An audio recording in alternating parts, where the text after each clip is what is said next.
ہمیں جس کا بھی حیا ہے حضور کی وجہ سے، ہمیں جس سے بھی پیار ہے حضور کی وجہ سے، جس سے بھی نفرت ہے حضور کی وجہ سے۔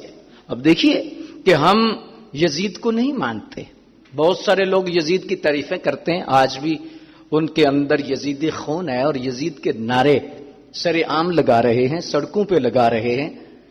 یہ ایک نیا طریقہ نکالا گیا ہے جی، صحابہ کے نام پر اہل بیت کو ڈیگریڈ کرنا، بعض اہل بیت کے نام پر صحابہ کو ڈیگریڈ کرتے ہیں، لیکن اہل سنت کا دامن شیشے کی طرح صاف ہے، ستھرا ہے۔ اہل سنت وہ خوبصورت رستہ ہے جس میں ذرہ برابر بھی موڑ پیچ نہیں ہے۔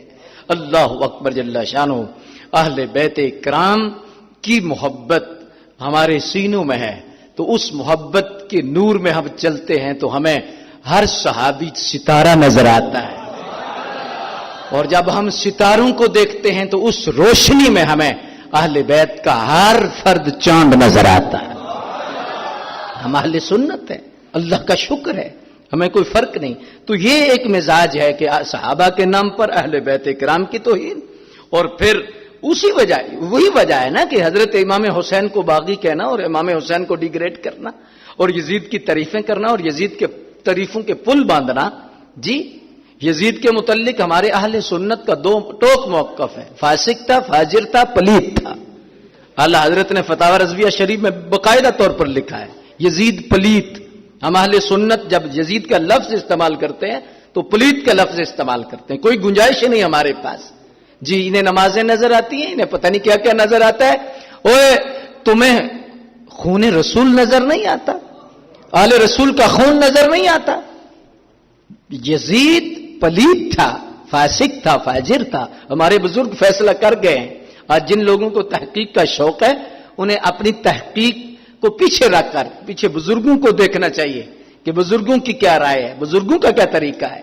1400 سال سے بزرگ جس بات پہ اتفاق کر گئے ہیں، ہم سمجھتے ہیں پہلے جو بزرگ ہیں یہ وہ زمانہ حضور کے زمانے کے قریب تھا، ان کی عقل بھی زیادہ تھی، ان کا ادب بھی زیادہ تھا، ان کی سمجھ بھی زیادہ تھی، ان کا عمل بھی زیادہ تھا، ہر اعتبار سے وہ ہم سے بہتر لوگ تھے اور ان کے فیصلے موجود ہیں۔ اللہ اکبر۔ یزید کے متعلق کتنا اچھا تھا، کتنا اچھا تھا، کتنا اچھا تھا۔ ذرہ برابر بھی اچھائی ہوتی تو علی کا بیٹا حسین ہاتھ بڑھا دیتا، اگر ہوتی نا اچھائی تو آپ بیعت کر لیتے۔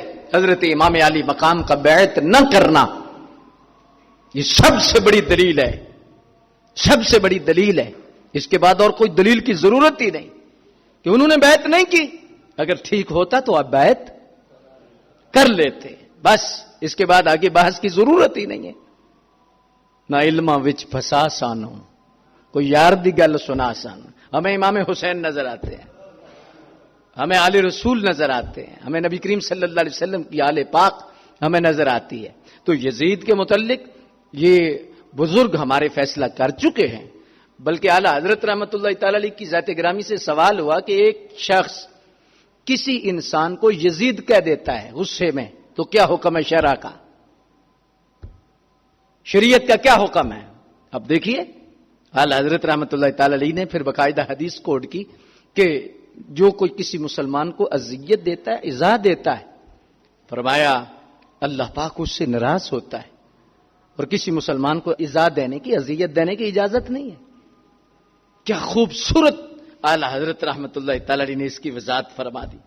فرمایا کہ یہ ایسا نام ہے کہ جو نام بھی گالی کے مترادف ہے۔ تمہیں کیا نظر آتا ہے اس میں؟ اللہ اکبر۔ بیک وقت صحابہ کرام کا قاتل، بیک وقت اہل بیت کا قاتل، بیک وقت کعبۃ اللہ شریف کا بے ادب، بیک وقت مسجد نبوی کا بے ادب۔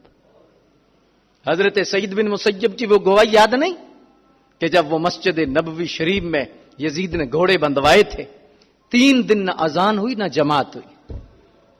یہ نبینا صحابی رسول تھے، سرکار کے بڑے عاشق تھے۔ اللہ اکبر جل شانہ۔ حضرت سعید بن مسیب سبحان اللہ، آپ فرماتے ہیں 3 دن نہ اذان ہوئی نہ جماعت ہوئی تو میں نے کیا کیا کہ میں پاگل بن کر مسجد نبوی شریف کے پلر کے ساتھ ایسے چمٹ گیا، تو فوجیوں نے سمجھا کہ یہ پاگل ہے، بے وقوف ہے، دیوانہ ہے، اسے چھوڑ دو۔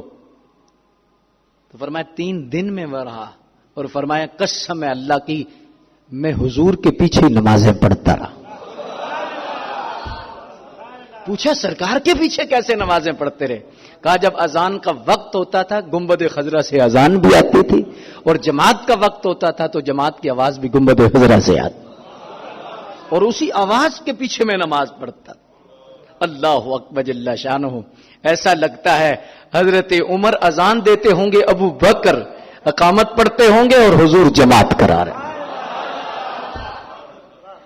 تو زندہ ہے واللہ، تو زندہ ہے واللہ، میرے چشم عالم سے چھپ جانے والے.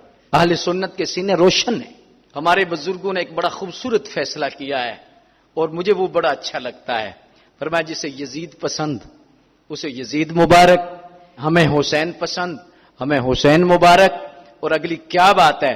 فرمایا تمہارا حشر رب یزید کے ساتھ کرے، ہمارا حشر خدا امام حسین کے ساتھ.